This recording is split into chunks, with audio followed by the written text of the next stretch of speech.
Hi, Brentwood Bulldogs. This is Miss Dymkowski. Just like I used to say hi to you in the hallway or the classrooms. Now I'm just saying hi to you on here. Hopefully everyone's doing fine and safe and happy and healthy at home. I'm back again. Remember, it's April, still Poetry Month. So today I came outside. In a minute, we're going to do a little bit something different than I did last week. But I do want to show you back to what we did last week. We talked about pet poems, and I read some pet poems. We brainstormed in our heart. You can see that about pets, and I'm going to show you that. And then I started writing my poem about Fenton the flamingo. So I'm going to continue with that for a moment. So again, back to writing. Just want to give you some ideas of how to brainstorm and write. And again, today, for the second part of my writing, we will talk about being outside. But I wanted to go back to my poem book because I just love to read and share a poem. Remember, these were all poems from A to Z. Okay, there's a zoo in room 22. So I'm going to read the Y poem just to start out today. It's Yorick the Yak. Yikes! Yorick the Yak is on the attack.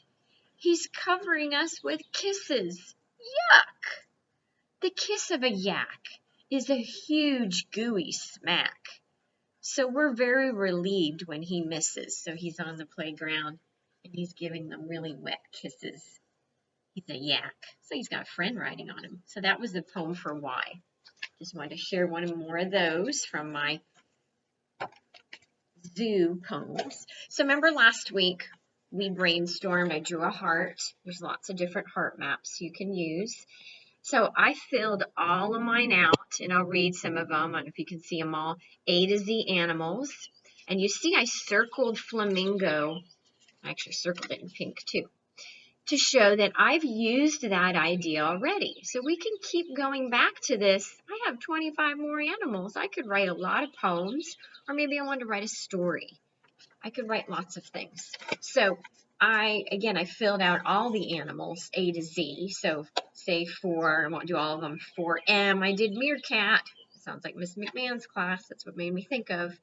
I did octopus for O. I did urchin, like a sea urchin for U. Some letters were tough, but you know what I used?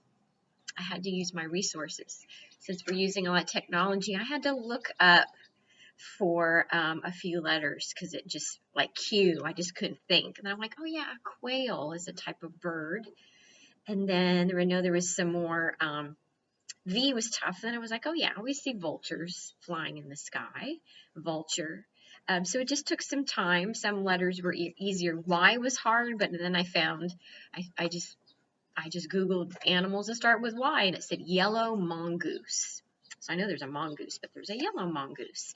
So again, I have all these animals now, A to Z, that I can write about. So I'm going to save that in my writer's notebook, because I do have one. So last week I started my poem about Fenton the flamingo, and I did some brainstorming, remember, on the back with some little bullets of ideas. I did try to use F a lot, just trying to use that alliteration because flamingo and Fenton. So again, I put falls asleep standing. He likes fish. He lived in Florida. He has friends. Okay, so I took all those ideas and I wrote my poem. And like anything, maybe this is my first draft, but I'll read it to you because I know you can't probably see that very well. So Fenton the flamingo. So from all that brainstorming, here is the poem I came up with. Fenton flamingo lives in Florida. Pink is his color. He likes to find fish while standing with friends. He stands on one leg to fall asleep and hopes not to fall over. If you're ever in Florida, you might see Fenton standing on one leg in a flock of flamingos. So that's my quick little flamingo poem. Again, one thing I didn't do, and I tried not to, and I didn't want to rhyme, because I know sometimes we get stuck on that, poems, but they really don't have to. So I look at the end of all my sentences for those rhyming words and I don't see any. And I really purposely kind of didn't do that, but I did focus on a lot of words: Fenton, flamingo, Florida, fish, friends, flock. I looked that up, made sure that flamingos do gather in a flock. I wanted to make sure I was correct on that, but I wanted to use that for that. So that is my poem on my animal, my A to Z animal brainstorming. So the next thing we're going to do, and I'm going to read this, it's a short book. It's probably one of my favorite books I used to use, and it kind of fits. I'm sitting outside, and I might turn my view in a minute. You can see some of my backyard. And so I'm going to read this short book. It's called All the World, and it really ties in to our next heart we're going to draw and how we're going to brainstorm for our next poem. So let me read this and just sit back and listen. Hope you're in a comfy spot, sitting in a chair, or maybe you're just relaxing on the floor. Rock, stone, pebble, sand. I'll try to show you the pictures. I know it's hard. Body, shoulder, arm, hand. A moat to dig, a shell to keep. So right here, they're in kind of like the ocean. All the world is wide and deep. You're going to notice a phrase that keeps repeating. Hive, bee, wings, hum. Husk, cob, corn, yum. Tomato blossom, fruit so red. So where are they at? Be thinking, where kind of places in the world are we going? All the world's a garden bed. Look at that beautiful garden.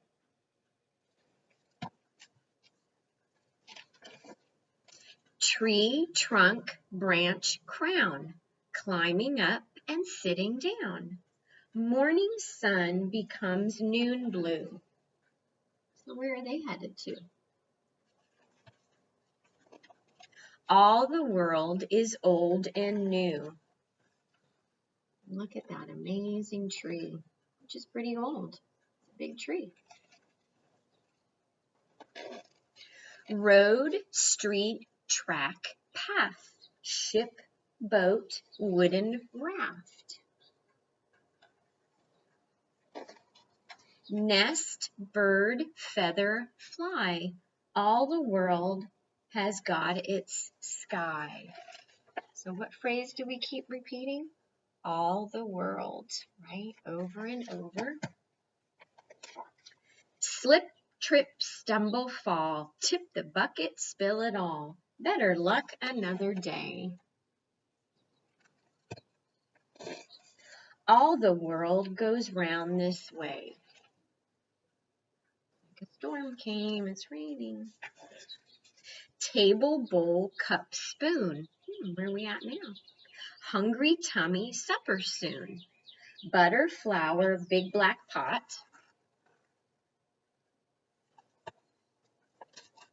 All the world is cold and hot. Cold things. It's like it's cold outside, and warm food. Spreading shadows, setting sun. Crickets, curtains, day's done. A fire takes away the chill. Lots of places in the world. All the world can hold quite still. Nana's, papa's, cousins, kin, piano, harp, and violin. Babies passed from neck to knee. Like a big family, probably like you. You're at home with your family. All the world is you and me. Everything you hear, you smell, you see. All the world is everything. Everything is you and me. Hope and peace and love and trust.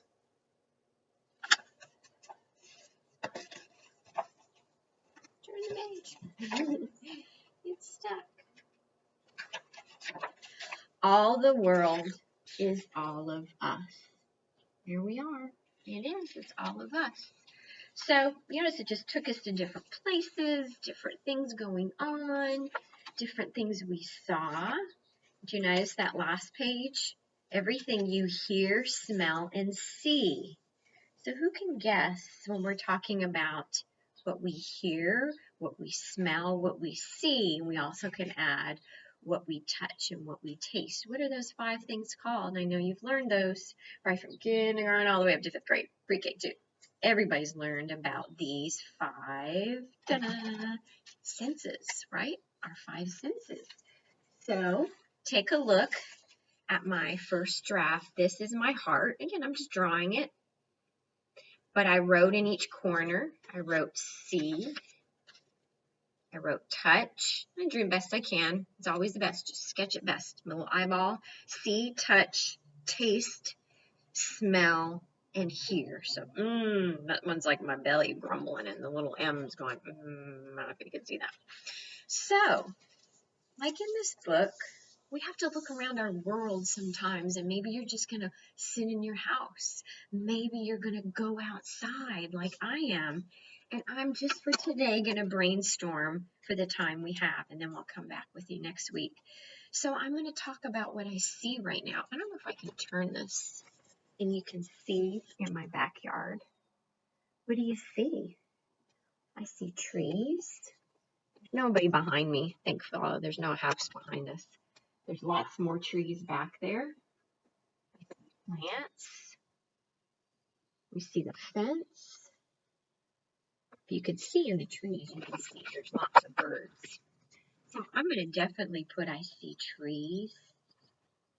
I do see the birds. I have a hummingbird feeder. I love hummingbirds buzzing by. They're back. I see plants. I see grass. I just keep going. Every little thing. I see flowers. I can look up in the sky. It's cloudy today. I see clouds. You know what I hear right now? It's kind of sprinkly. I hear the rain. I'm going to put ticking on the roof. Because it's not super loud, but I can hear it. I hear the birds. I don't know if you can hear them.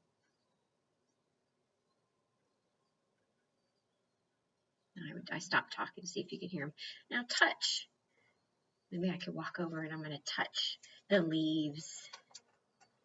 See, I'm going to step up a plant right here. I'm going to go touch it. I touch the leaves or a flower. I don't want to hurt it. I may not taste anything. I'm not eating outside right now. I'm not tasting anything. Smell though, I smell. So smell the rain. You know, it usually makes things smell. I can smell something in the plants or the flowers. To me, I could just say fresh. It smells really fresh, again, because it's kind of sprinkly today. And so that's what I want you to do this week. I want you to go outside. Just sit outside your front door, out the back door. Maybe even just peeking your head out the window. And just take a moment and brainstorm with your 5 senses on your map. And I'm going to do more of that. I'm not going to write yet today. Sometimes brainstorming takes me a little while. And then I'm going to decide all around my world, just like this book. What do I see? Maybe remember last week, I'm going to use this as my mentor text and think about all around my backyard I see. I might not say world. All around the yard I see plants growing, birds. I hear birds chirping. So I may not want to use the word hear and see, and I'll talk about that next week, but I might put more descriptions of those things that I see, hear, smell. And again, I don't know if I'll taste. I mean, you might be sitting outside with your snack, and so you might write that down. Today I'm not having a snack yet. I may have some water here, but I am not eating anything yet. So I am so excited to be with you and to share just the things I love to write, especially going outside. So I hope to see some of your writing. Maybe you can post it. I know some of your teachers have a Padlet. I'd love to see if any of you do a heart map. that you can show your teachers or send it to your teacher. That would be wonderful. Or on this more, your parents can see my email on there, tanya.dymkowski@austinisd.org, and you could just email me a picture of your heart map. Everybody have a wonderful weekend. Stay safe. Get outside. I think it's supposed to be rainy sometimes, but if it's sunny, get outside, get moving, get some exercise, get your sleep. And we miss you, and I know we'll see you real soon. Again, remember, Bulldogs, you're number one. We'll see you soon. Bye for now.